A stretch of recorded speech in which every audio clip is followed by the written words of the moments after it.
இப்போ வழிபாடுக்கு வந்தாச்சு. பெருமான வழிபாடு செய்கிறோம் வந்து. திருமுறைகள் காட்டுறது எல்லாம் இடையறா அன்பு. பெருமான் மேல நம்ம இடையறா அன்பு வைக்கணுங்கிறத காமிச்சிருக்காங்க. ஆனா, நமக்கு அப்பப்போ வந்து இந்த உலகியல் வாழ்க்கையில இருக்கக்கூடிய நமக்கு பக்தியில ஒரு சலிப்பு வந்துருது. இதை எப்படி போக்கிக் கொள்வதுங்க?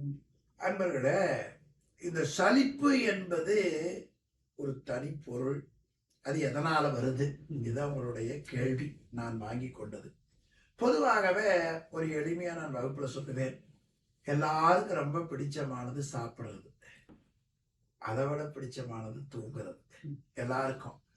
இப்ப பொதுவா என் வாழ்க்கையில பாத்தீங்கன்னா, நான் படிக்கலாம்னு புத்தகத்தை எடுத்து வைப்பேன். தூக்கம் வந்தது. உங்களுக்கு அப்படித்தானோ? நீங்களும் ஆமா சொல்றீங்க. தூங்கலாம்னு போய் தூங்குவேன்.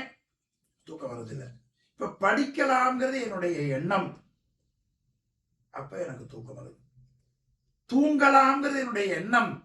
தூக்கம் வரமாட்டேங்குது.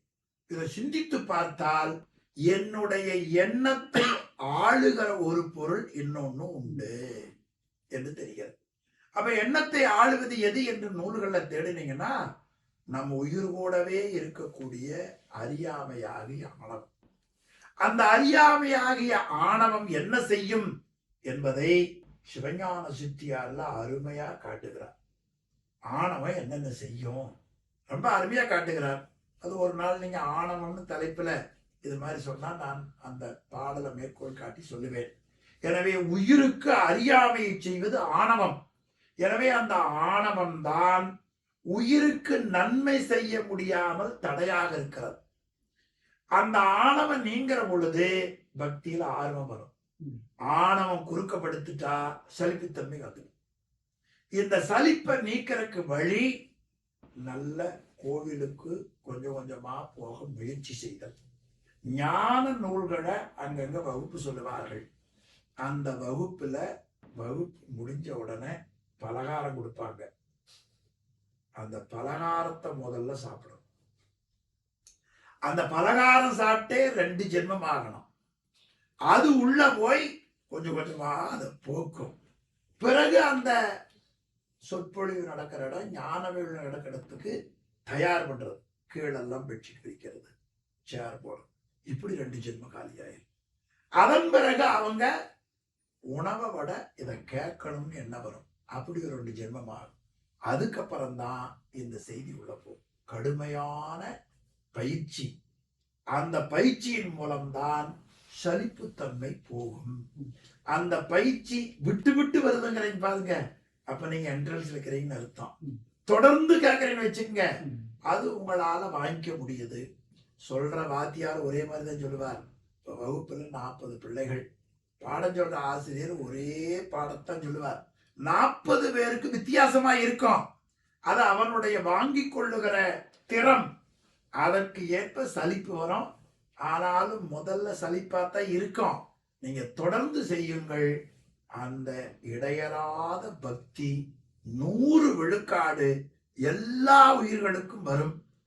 மனிதனை விட ஒரு பக்குவப்பட்ட உயிருக்கு வந்த ஒரு வரலாறு உங்களுக்கு நான் சொல்லுகிறேன்.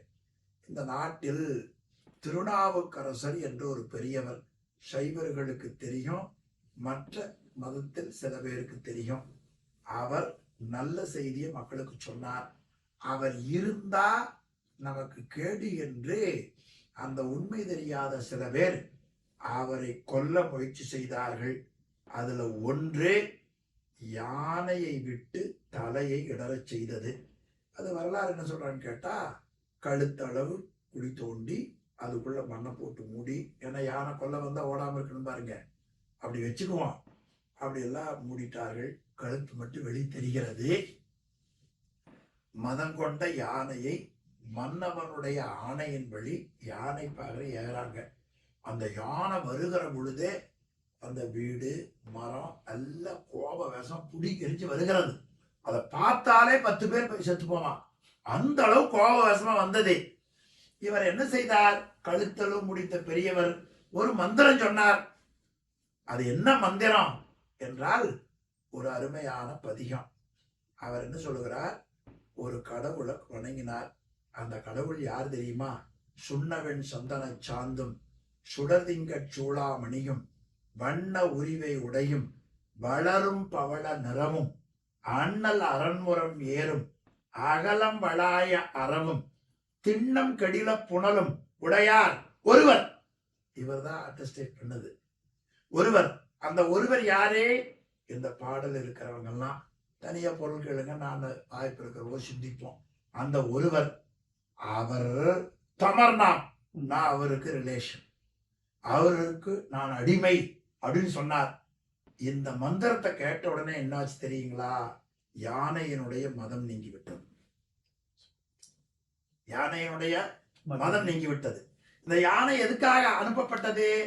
அவருடைய தலை இடறதுக்காக. இப்ப அந்த யானை கொல்ல வந்த யானைக்கு முதல்ல மதம் நீங்கியது. அந்த கழுத்தளவு மண்ணை போட்டு முடிக்கிறான் பாருங்க, கொல்ற அனுப்புனாங்க பாருங்க, அவரை சுத்தி வரணும்னு எண்ணம் வந்தது. நமக்கு வருமா? கோயிலை சுத்தணும்னு ஏதாவது எண்ணம் வருதா? இல்லையா? சில பேர் ஹோட்டல்ல சுத்துறோம், மனைவியை சுத்துறோம், அழியக்கூடிய பொருளை சுத்துறோம், ஹாப்பின்னு கத்துறோம். கிடையாது, கொஞ்ச நேரம் தான். ஆனா அந்த யானைக்கு தெரிந்ததே இந்த பெரியவரை சுத்தி வரணும்னு. பாருங்க, ஆறறிவு படைத்த நமக்கு தெரியாத செய்தி மந்திரம் கேட்ட உடனே யானைக்கு தெரிஞ்சது. மதம் அடங்கியது, சுத்தி வந்தது. அவ்வளவு பெரிய யானை அவரை கீழே விழுந்து கும்பிட்டது. அப்ப இவரை கும்பிடணுங்கிற தெளிவு அந்த அறிவுல கிடைச்சது. இந்த மந்திரத்தால கிடைச்சதா? அதுக்கப்புறம் என்ன பண்ணிச்சு தெரியுங்களா? யார் இவர்களை கொல்லணும்னு ஏவுனாங்களோ அவரை போய் கொன்றது. அந்த யானைக்கு தெரிஞ்சு போச்சு, நீ சொல்றது தப்பு, இவர் சொல்றது சரி, இவரை கொல்லக்கூடாது. கொல்லணுங்கிறது உண்மை, ஆனா கொல்லப்படுகிற ஆள் இவர் அல்ல, நீ அப்படின்னு யானைக்கு தெரிஞ்சது. அவரை போய் கொல்லுச்சு. அப்ப இந்த தமிழ் மந்திரத்தினுடைய புரிதல் யானையினுடைய அறிவு கிடைச்சிருச்சு, ஏனையோருக்கு கிடைக்கல. அதுக்கு என்ன காரணம்? அந்த உயிர் அறிவில் இருக்கிற பக்குவ முதிர்ச்சி. அதுக்கு தவம்னு சொல்லுவார்கள். தவத்தின் வழிதான் இதெல்லாம் கொஞ்சம் கொஞ்சமா கிடைக்கும். இந்த தவம் என்பது ஒரு ஜென்மத்துல படிச்சா அடுத்த ஜென்மத்துல மறுபடியும் முதல்ல இருந்து படிக்க வேண்டியதில்லை. நீங்க எந்த இடத்துல விட்டீங்களோ அங்கிருந்து ஞாபகம் வந்துடும். அதை வள்ளுவர் தான் ஒருமையில் தாம் கற்ற கல்வி எழுமையும் ஏமாப்புடைத்து என்று காட்டுகிறார். எனவே மனிதனுக்கு சலிப்பு வருவது ஒரு பெரிய வேலை கிடையாது.